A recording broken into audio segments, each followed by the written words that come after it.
You're watching Drakewing Gaming. Enjoy the video. Hey guys, Nary here from Drakewing Gaming. Some of you know me on Twitter, The Gaming Dragon. Today I'm coming back at you another Let's Play episode of Supernova, Superfang's Path. It's been a little while, guys, so let's go ahead and jump right back in. Please sit back and enjoy for the next 18 minutes, and let's jump right in. Alarm chain, you're up, and let's go. Alright. Tap the base of the ear a couple times like this. Should work, even though you're wearing a helmet. I follow his instructions, and I'm surprised to hear Gil's robotic voice. Can I assist you, Templar? Oh, this is what you meant when you said Gil was everywhere you go? Yep. Alright, Gil, connect me with Templar. Hear me well? His voice booms in my ear, and I nod at him with a thumbs up. What about me?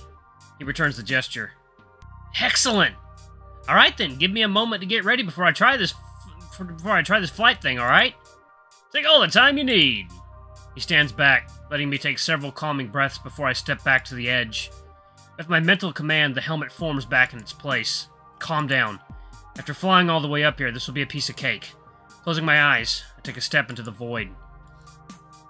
I'm suspended midair, hundreds of feet above the bustling street. I wobble a little, but force the panic out of my mind with a slow, steady breath, regaining my balance at the same time. All good, Templar? Superfang's voice is in my ear. Yeah, I'm fine. Looking back, I see him perched at the edge of the building, as if readying himself for a pounce. I give him a quick wave before turning back toward my destination. It's one thing to push myself off the ground to go up. Right now, I have nothing like that. Only my mind to command the armor. Oh. At least, I think that's what's happening when I start moving ahead. I'm probably supposed to be doing this in a more horizontal position, but I fear if I try to lean forward, I'll just tumble all the way over and hang in the air by my ankles, even if I manage to not fall. So I float upright instead, as if standing on an invisible pair of skates. The goal is closer and closer. Doing good, buddy. Just need a little more. Yeah, just a little more. And there. Only when my feet touch something solid again do I realize that I'm drenched in sweat. I make the helmet disappear so I can feel the night air on my fur, right as Superfang lands with another thud next to me. Honestly, I don't know how you're so casual about leaping around at these heights. I at least have the safety of flight. It's all about practice, plus my body's pretty resilient. Not that I'd want to fall from all the way here. Phew. Well, either way, I think we can leave the tour for another time. Best I can do right now is practice flying back and forth over here. Sure, practice however long you want. I won't be keeping you up much longer. I can't imagine anything more boring than watching me do this. Nah, come on, I'm here for you. Okay, well, here we go. For the next hour or so, I practice while Vince keeps a watchful eye on me. We chat over the comms devices in the meantime, with me telling boring anecdotes from my life and the Tiger regaling me with the stories from his superhero career. It's pretty funny to be ranting about how my nerdy-ass high school boyfriend decided he was too good for me as I float over the gap between buildings.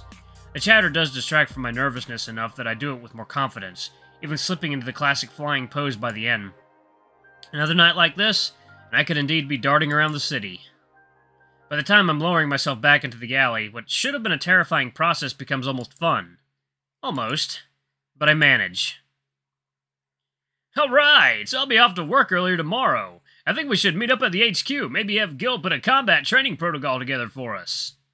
Yeah, that should be fine. I just have one exam in the morning. I'll be free after that. You, have an exam tomorrow? Yeah, econ. Why didn't you mention that before? We could have waited until later to do this. Nah, I'm pretty sure I'll be failing the test either way. Been thinking of dropping the course for a while now. You could at least try to pass. I will, but I also don't care if I don't. This right here is more important, no? Well, I guess, yeah. Is there nothing I can do to help? What, with the test? Nah, I'll text you when I'm done, though. Sorry, guys. Okay. Well, since I didn't see it tonight, tell Gil tomorrow to guide you to the other downtown safe house. It has a tunnel going up all the way to the HQ. Makes getting there much easier. Nisus uses it all the time on his motorcycle. Whoa, neat. I've been wondering if there was something better than the uphill road. There you go, then. The Tiger finishes putting on his casual clothes, and we head back out to the main street. I assume you didn't come by here. I assume you didn't come here by car? You kidding? I couldn't find a parking space here to save my life. I'll be taking the subway. Ha! Yeah, that's the reason I didn't drive here either. We can head to the station together, although I'm going the opposite direction. Sounds good. Oh, wow, that's loud. Jeez, okay. Vince's train arrives before mine, and I bid the tiger goodbye, waving at him as he steps into the mostly empty car. Soon enough, I'm back at Grifton, exhausted, sleepy, but very happy with how the evening went. Oh. I write the exam in a daze, all but certain that there's no salvaging my grade at this point.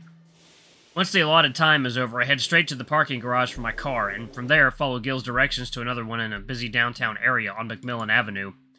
I make a brief stop to check out the actual safe house, which looks much like the other one did. After that, it's a quiet ride down a wide tunnel.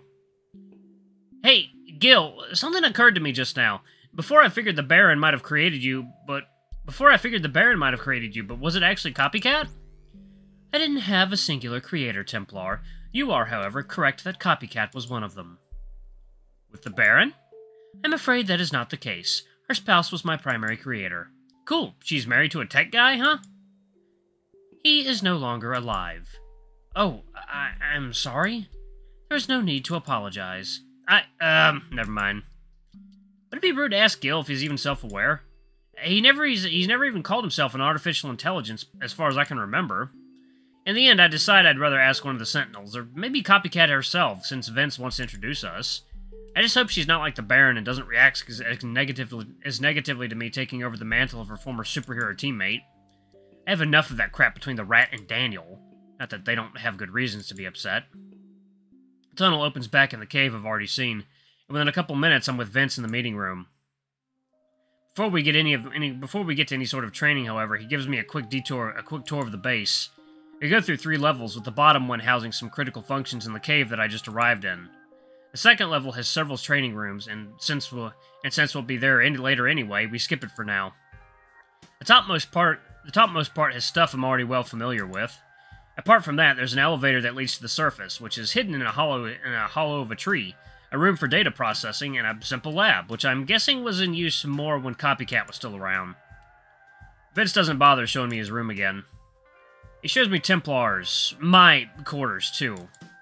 Unlike Vince's room, there's nothing unique about it, no posters or other decorations.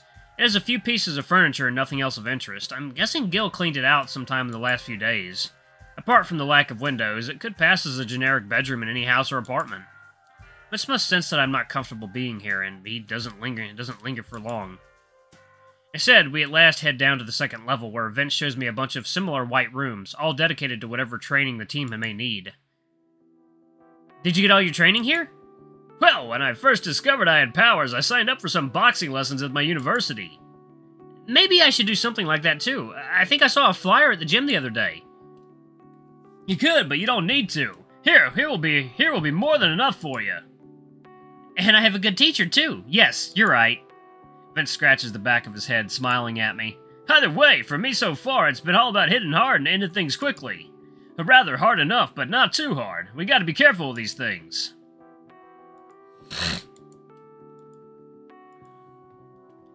But my point is, my style is all about overwhelming someone's defenses. My enhanced strength and durability are great for that. Your armor gives you the same ability to go on the offensive safely, so we should mesh well together. Makes sense. I do feel stronger when wearing the armor, too. Oh yeah, I was meaning to mention something regarding that. Remember how the Baron said that the bracelet repairs your body faster? Mm-hmm. So I'm gonna go ahead and guess that it means you can push yourself with your workouts much harder than a regular person, and do it more often. Aw, does this mean I have to start living at the gym? Vince laughs and pats my shoulder. Just for a short time, but think of the results. True, I've already started anyway, and I intend to commit.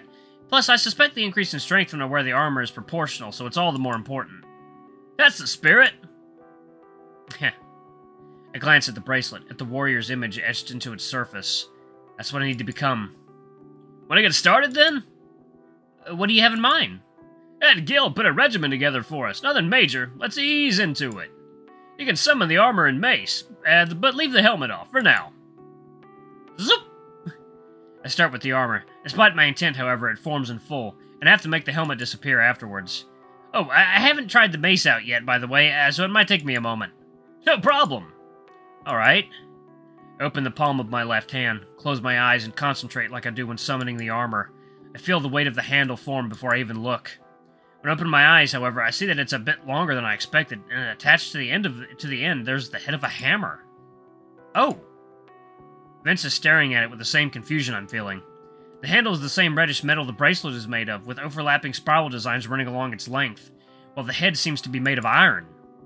Guess we should have expected this change too, huh? I was thinking about the mace, though. I don't get it. The bracelet has a mind of its own, it seems.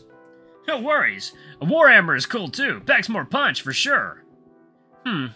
You're right, I can work with this. I give the weapon a tentative swing, realizing it's meant to be wielded with both hands. I grasp the handle with my right arm as well. Not as heavy as you'd expect. The same is true for the armor, though. Swinging it around some more, I get a better feel for the best way to grip it. And pretty fun, all things considered. We were about to trade for a bit. Huh? It takes me a moment to realize Vince isn't speaking to me. Sure thing, Baron. Sorry, Nick. Let's pause here for now. The Baron wants to chat with you. Oh, great. Couldn't it wait? You can just find me here after you're done. I doubt it'll take too long. Fine. Where is he? Meeting room. I glance down at the hammer. It fades out of existence, leaving a faint outline that vanishes in a blink. The armor follows. Okay, be right back. Nope. The Baron is standing with his back to me, turned to me, examining something on one of the many wall monitors. You wanted to talk? Good day to you, too, Raccoon. Yeah, hi. How's the training going? Good, although you should know that the whole me pretending to be old Templar thing ain't gonna work. The armor looks different now. He's silent for a moment. No matter. Unlikely it would have lured the wolf out anyway. Not that he knows we're on high alert. Any progress on that front? Yes, which is why I called you here. Look! He points to the screen he was looking at moments ago.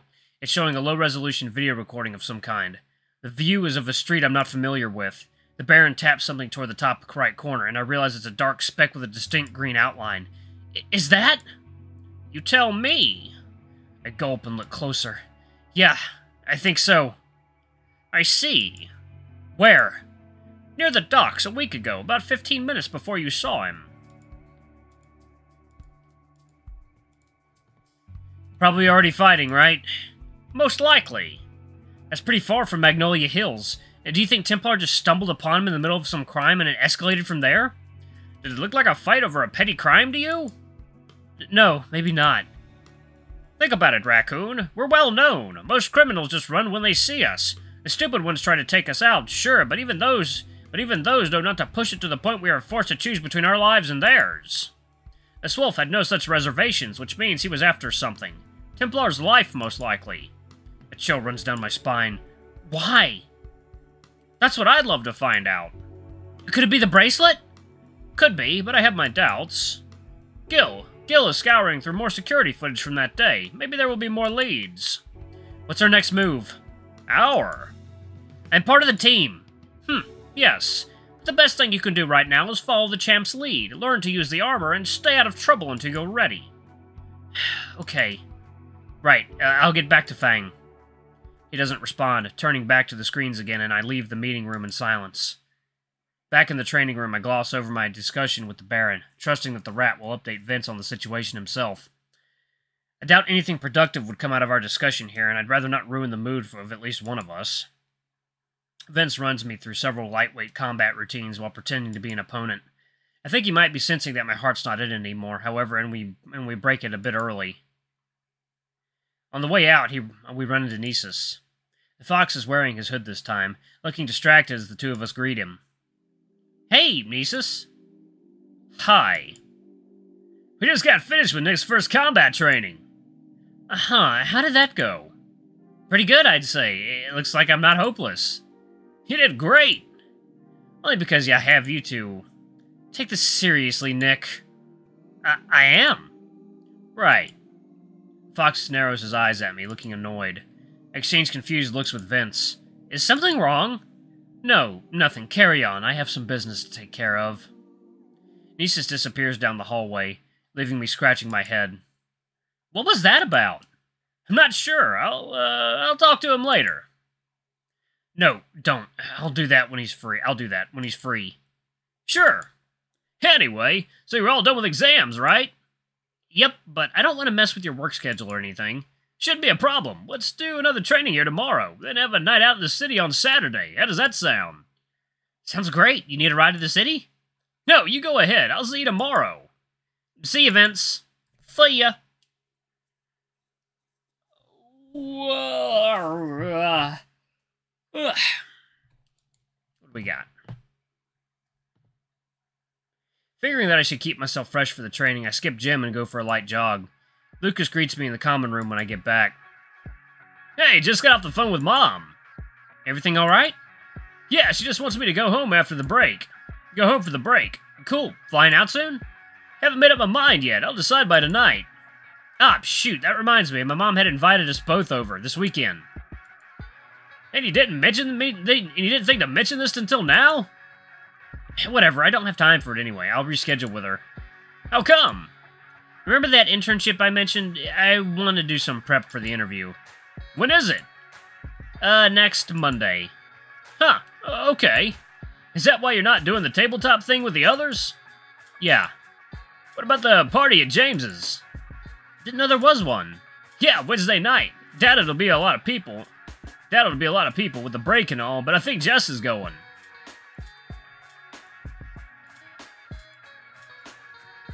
Sounds cool. I might swing by. 1 second, guys. Okay. Nice. I think I'll be going too, then. What about El Paso? I'm not feeling it right now. I'll see my folks after finals. Okay, then. I'll be out again for today. See you later. See ya. Hanging out with anyone? Nah. Gonna prep for the interview. Well, I'm right here if you need mock practice. No need. I'm pretty confident about that part. Just gotta make sure my knowledge is up to par. Alright, good luck. Thanks. Nope, back to base. And in Tron. Today's training turns out to be much more involved than last time. The VR room Vince showed me yesterday is much fancier than I thought, with Gil constructing elaborate sets for me. Superfang doesn't sit idly by either, taking the opportunity to demonstrate his skills, albeit against virtual opponents. Watch him swing one by the arm, sending the neon-lit figure flying into a wall. Ha! Show off. Well, excuse me, I can't do it for real, so I'll take this opportunity to showboat. You can't? Of course not! No hurting people needlessly, remember? Oh, okay, fair enough. That would break a few bones. But I'm not buying the argument. I've seen your socials. You show off plenty. Hell, maybe a little. Alright guys, I'm gonna pause it right here. We'll pick up the training in the next episode. Thank you guys so much for watching. Don't forget to like, comment, subscribe, ring that notification bell, leave a super thanks or a tip if you can. It always helps. Till the next video, I love you all. I'll see you next time. Bye-bye!